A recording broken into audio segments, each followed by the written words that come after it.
मुख्यमंत्री एकनाथ शिंदे यांची रॅली जात असताना उद्धव बाळासाहेब ठाकरेंच्या पदाधिकाऱ्यांनी जे आहे त्यांनी इथे घोषणाबाजी केल्याची आपल्याला पाहायला मिळतात। आपल्याबरोबर काही शिवसैनिक आहे, आपण त्यांची बोलूयात। काय तुम्ही या गद्दारांना नाशिकची जनता गाठल्याशिवाय राहणार नाही आणि राजाभाऊ प्रचंड मतांनी निवडून येतील। कमीत कमी 3 लाखांचा फरक राहील। आमचा उमेदवार 3 नंबरचा 3 लाखांचा फरक या ठिकाणी नाशिकची जनता देईल। या गद्दार हेमंत गोडसेचं डिपॉझिट सुद्धा जप्त होणार आहे, हे लक्षात ठेवा। हा राजाभाऊ वाजेच एक प्रचंड मताने विजय करतील नाशिकची जनता। या नाशिकमध्ये राजाभाऊ वाजे यांचं खूप चांगलं प्रचार चालू आहे। जनतेचा उत्स्फूर्त प्रतिसाद भेटत असून जनतेमधून राजाभाऊ वाजेंना चांगली पसंती आहे। आणि नाशिकला या खासदार हेमंत गोडसेंनी जी गद्दारी केली, हे गद्दारीचे फळ त्यांना भोगवणार।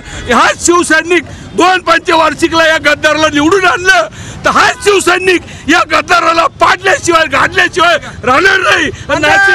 अमृत नोनी गॅस्ट्रिन, अपचन, ऍसिडिटी, गॅस्ट्रबल ह्यापैकी तुम्हाला कुठलाही गॅस्ट्रिक प्रॉब्लेम झाला, उपाय एकच, अमृत नोनी गॅस्ट्रिन।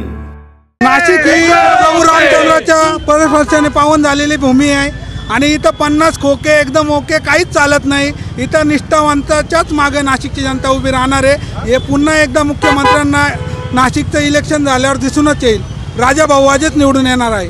राजाभाऊ वाजेच निवडून येणार अशी प्रतिक्रिया जी आहेत ती या शिवसैनिकांनी व्यक्त केली आहे। मात्र मुख्यमंत्र्यांच्या रॅली समोर जे आहेत ती घोषणाबाजी या कार्यकर्त्यांनी केली आहे। कॅमेरा पर्सन पवन सदगीर, सागर गायकवाड, 24 तास नाशिक।